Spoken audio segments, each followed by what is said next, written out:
नमस्कार दोस्तों, स्वागत है आपका फिर से एक बार इस चैनल पर। दोस्तों, सच्ची श्रद्धा से कमेंट में जय श्री राधे कृष्णा जरूर लिखें।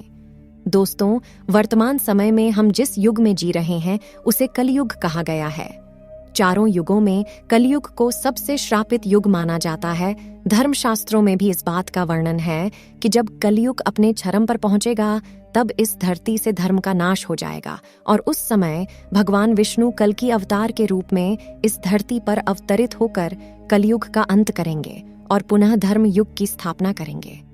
पर दोस्तों, क्या आप सभी को पता है कि भगवान श्री कृष्ण ने महाभारत काल में ही बता दिया था कि आने वाला समय यानी कि कलयुग कैसा होगा।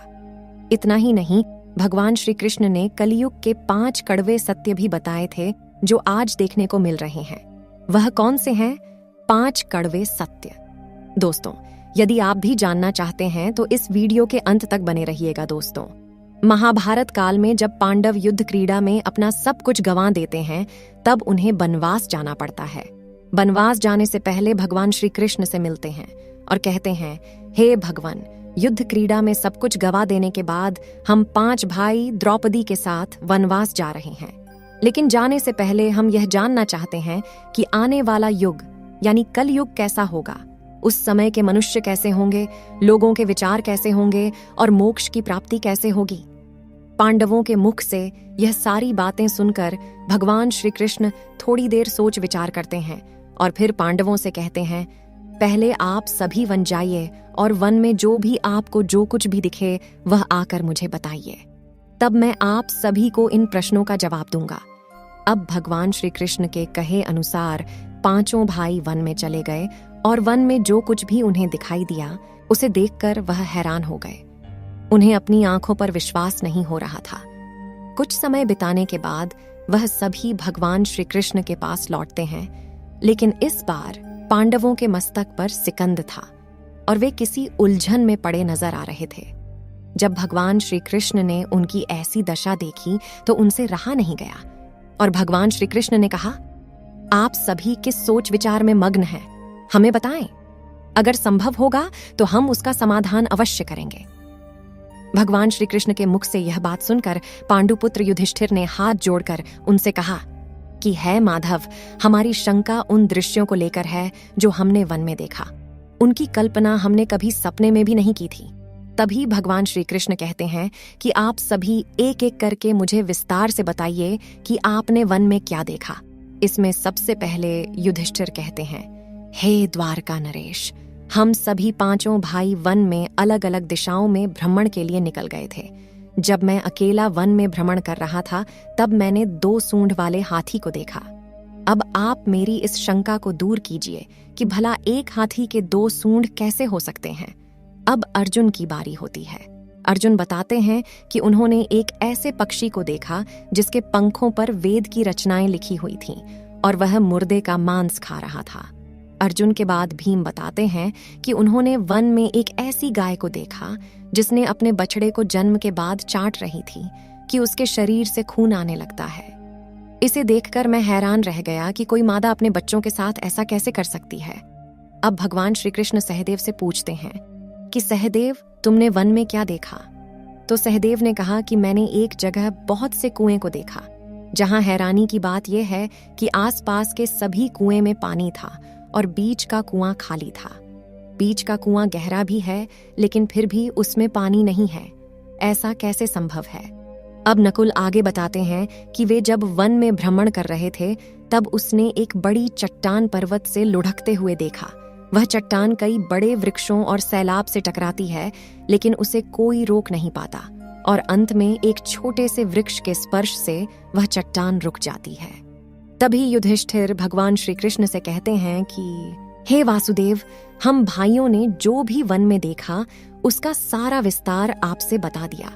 अब आप हमारी सारी शंकाओं को दूर करते हुए हमें विस्तार से बताइए।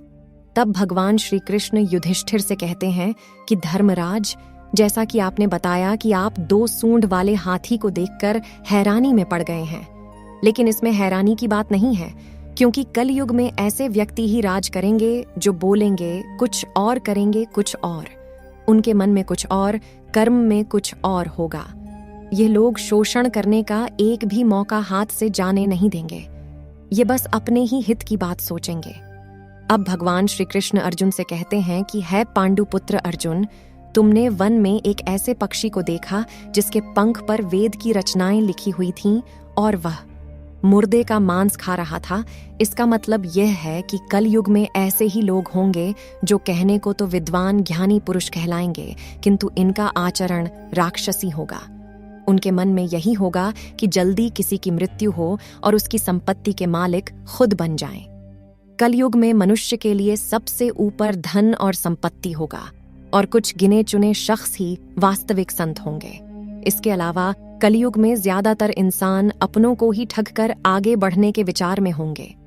अर्जुन के बाद भगवान श्री कृष्ण भी हमसे कहते हैं कि हे भीम, जैसा कि आपने देखा कि एक गाय अपने बछड़े को इतना चाटती है कि उसके शरीर से खून आने लगता है, ठीक इसी तरह कलयुग का मनुष्य अपने बच्चों पर इतना प्यार लुटाएगा कि उसका विकास रुक जाएगा।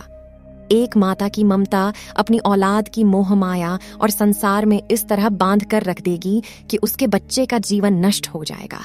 अगर किसी का बेटा घर द्वार छोड़कर साधु बन जाएगा तो उसके दर्शन करने के लिए हजारों व्यक्ति जाएंगे, किंतु अपना बेटा साधु बनेगा तो वह रोएंगे, विलाप करेंगे कि मेरा बेटा गलत रास्ते पर चला गया।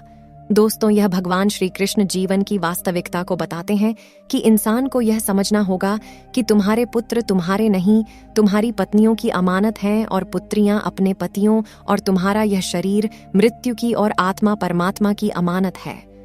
भीम की जिज्ञासा को शांत करने के बाद भगवान श्री कृष्ण सहदेव को कहते हैं कि सहदेव, जैसा कि तुमने वन में देखा कि एक साथ कई कुएं थे लेकिन सिर्फ बीच का कुआं खाली था। इसका मतलब यह है कि कलयुग में धनी व्यक्ति अपनी मन की खुशी के लिए विवाह उत्सवों में धन खर्च करेंगे, लेकिन अपने आस पड़ोस किसी गरीब को देखकर उसकी मदद नहीं करेंगे, फिर चाहे वह गरीब उनका सगा ही क्यों ना हो। अपनी मौज मस्ती के लिए, खुद को खुश रखने के लिए वह शराब, मांस और फैशन में पैसे उड़ाएंगे, लेकिन किसी के आंसू को पोंछना अपना कर्तव्य नहीं समझेंगे। कलयुग में अन्न तो होगा और धनी लोग उसका उपभोग करेंगे, लेकिन गरीब व्यक्ति एक एक दाने के लिए तरसेंगे और ऐसे ही मर जाएंगे। भगवान श्री कृष्ण की यह सारी बातें सुनकर सहदेव थोड़े दुखी हो जाते हैं, लेकिन इस कटु सच के सामने वह क्या कर सकते थे। अब भगवान श्री कृष्ण नकुल से कहते हैं कि नकुल, जैसा कि तुमने वन में देखा कि एक बड़ी चट्टान पर्वत से लुढ़कती हुई बड़े बड़े वृक्षों और विशालकाय चट्टानों से टकराती हुई आती है, वह रुक नहीं पाती है, लेकिन एक छोटा सा वृक्ष अपने स्पर्श से ही उसे रोक देता है। इसका मतलब है कि मनुष्य की बुद्धि क्षीण होती जाएगी और उसके जीवन का पतन होगा, लेकिन उसके बदन को एक धन रूपी वृक्ष रोक नहीं पाएगा और हरि नाम का एक छोटा सा पौधा व्यक्ति का पतन रोकने के लिए सक्षम होगा।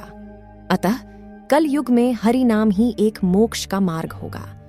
अगर व्यक्ति धन का लालच छोड़कर भगवान की भक्ति में रम जाएगा, हरि नाम का जप करेगा, तो निश्चय ही उसे कोई दुख तकलीफ नहीं होगा और मरने के बाद भी उसे भगवान के चरणों में जगह मिलेगी।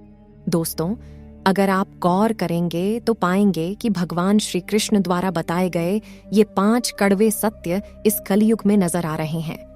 ऐसे में अगर आप भी अपने जीवन की सारी तकलीफ को दूर करना चाहते हैं तो आज से ही हरि नाम का जप करना शुरू कर दें। तो दोस्तों, इस वीडियो में फिलहाल इतना ही। उम्मीद है आपको आज की वीडियो पसंद आई होगी। अगर हाँ, तो वीडियो को लाइक करें और इस तरह की और भी जानकारी के लिए चैनल को सब्सक्राइब कर लें। धन्यवाद।